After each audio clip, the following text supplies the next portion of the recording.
Olá, seja muito bem-vindo ao Alô Senado, o programa interativo que liga você diretamente ao Senado Federal. Hoje é dia de passeata eletrônica com o senador José Pimentel. No Fala Cidadão, você pergunta e os senadores dão a resposta sobre o salário dos professores e a aposentadoria especial para os portadores de deficiência. E tem muito mais no Alô Senado. Porque alguns depoimentos na CPI mista do Cachoeira não puderam ser acompanhados pela população. Por que as eleições municipais são feitas em separado? E será que é possível o cidadão brasileiro viver com um salário mínimo? O Alô Senado está começando. A instauração da CPI mista do Cachoeira mexeu com gente de todo o Brasil. Aqui no Alô Senado, a gente recebeu a mensagem da Rosângela Miranda, de Petrópolis, no Rio de Janeiro. Ela quer saber por que os delegados envolvidos nas investigações da Operação Monte Carlo deram seus depoimentos à CPI de portas fechadas, sem que a população pudesse acompanhar. E mais, visto que a população não pôde assistir, por que os advogados de defesa dos acusados tiveram acesso aos depoimentos? Rosângela, quem responde a sua mensagem é a senadora Vanessa Graziotin. Ô Rosângela, boa pergunta, viu? Nós procuramos democratizar ao máximo tudo o que acontece, principalmente no Senado e principalmente em torno das comissões parlamentares de inquérito, porque assim como nós queremos ver, ouvir, nós temos a certeza e a convicção que a população também tem muito interesse em acompanhar todos os passos da investigação. Entretanto, nós temos que cumprir o que determina a legislação brasileira. E a Constituição Federal, em vários aspectos, não permite a transparência, não é? E no caso da oitiva dos delegados que vieram aqui como convidados para colaborar com as investigações da CPMI, eles solicitaram que pudessem falar sobre sigilo, não é? Sigilo sem ser sessão aberta, por conta de uma série de dispositivos que eles não se sentiriam à vontade e algumas questões que sequer poderiam falar caso a sessão fosse aberta. E aí você poderia perguntar também, mas como é que a gente ficou sabendo depois de tudo que aconteceu? Infelizmente isso acontece. Muita gente que está lá dentro, e parlamentares inclusive, não tem talvez o nível de responsabilidade que deveriam ter de manter o sigilo. A cada 10 minutos saía um para falar para a imprensa. Infelizmente foi isso que aconteceu. Eu sou professor de História do Ensino Fundamental e gostaria de saber da PLS 325/10 da senadora Ana Rita, que é relatora da PLS, dos senadores Cristóvão Buarque e Pedro Simão, onde equipara o salário do professor igualmente quando o senador tiver um aumento. E, a respeito, o professor tem que ganhar bem e não salário de miséria. Vicente de Souza, eu concordo com você que o professor tem que ganhar bem. Tanto que nós aprovamos aqui o piso nacional dos professores e que ali está garantido já o reajuste anual, tanto que esse ano foi em torno de 22%.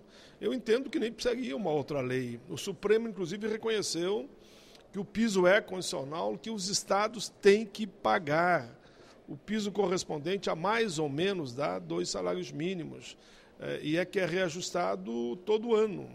Esse projeto que você lembra é do senador Cristóvão, ele apenas aprimora ainda com mais convicção aquilo que já é lei. O projeto está em tramitação aqui no Senado, mas muitos entendem que não há necessidade de aprovar esse projeto, já que a lei do piso, encaminhada e discutida no Congresso e na Câmara e sancionada pelo presidente Lula, todos os estados têm que pagar o piso nacional, que acompanha, inclusive, o reajuste uma vez por ano, que num cálculo muito bem elaborado e que foi assumido, inclusive, pelo ministro Aloysio Mercadante, que garantiu somente esse ano um reajuste que foi na faixa de 22%. Eu gostaria de saber sobre o projeto de lei 40/2010, referente à aposentadoria dos deficientes físicos, uma vez que já foi aprovado já na Comissão de Assuntos Econômicos e já voltou para a Câmara. Gostaria de saber se ainda tem uma previsão ainda de uma resposta para os deficientes físicos ainda neste ano. Ô Romaí, eu quero primeiro dizer que eu fui o relator desse projeto. A gente conseguiu costurar um grande acordo, porque tinha muita gente que dizia, olha, não dá para ser aprovada porque vai quebrar a Previdência Social. A gente mostrou que não quebra a Previdência Social e conseguimos fazer uma articulação com o governo federal e aprovar aqui no Senado por unanimidade. Todos os senadores votaram a favor dessa proposta. Ela reduz em 10 anos, dá direito à pessoa com deficiência se aposentar com 25 anos de contribuição, ou seja, 10 anos menos. Foi uma grande vitória. Já saiu do Senado e foi para a Câmara dos Deputados. Tem um grupo de deputados lá, o deputado Romário, o deputado Mara Gabrilli, deputada Rosinha da DEFAL, Eduardo Barbosa, Walter Tosta, é o pessoal que cuida dessa questão da pessoa com deficiência, trabalhando lá na Câmara para votar ainda esse semestre, e a gente espera que a presidenta Dilma sancione ainda esse semestre, porque esse era um direito que já devia estar valendo há muito tempo. Do que é que mais se fala nas redes sociais do senador José Pimentel? É isso que o Passeata Eletrônica vai mostrar agora. Um dos temas que tem sido objeto de muito debate nas redes sociais é o fortalecimento das defensorias públicas, que é o setor do Estado que protege os mais pobres, aqueles que precisam da chamada justiça gratuita. Aqui, nós asseguramos às defensorias públicas a autonomia administrativa, financeira e orçamentária para que eles possam efetivamente exercer a sua atividade, e agora estamos trabalhando para vincular uma parte das receitas correntes líquidas dos estados para o seu financiamento. Por que as eleições municipais não acontecem junto com as eleições estaduais e federais? Quem quer saber é o Emerson Leone Dutra, da cidade paulista de São José dos Campos. E quem responde é o senador Romero Jucá. Bom, Emerson, esse é um debate que ocorre aqui no Senado e existem vários projetos que propõem unificar as eleições, ou seja, que as eleições estaduais e municipais e federais ocorram conjuntamente no mesmo período eleitoral. Eu defendo essa posição. Eu acho que seria melhor para o país. De 2 em 2 anos uma eleição, eu acho que complica muito o processo eleitoral e para o país. Então, na verdade, fazer de 4 em 4 anos as eleições seria, de certa forma, aproveitar o debate político e, de certa forma, ter uma eleição nacional que pudesse expressar a vontade da maioria.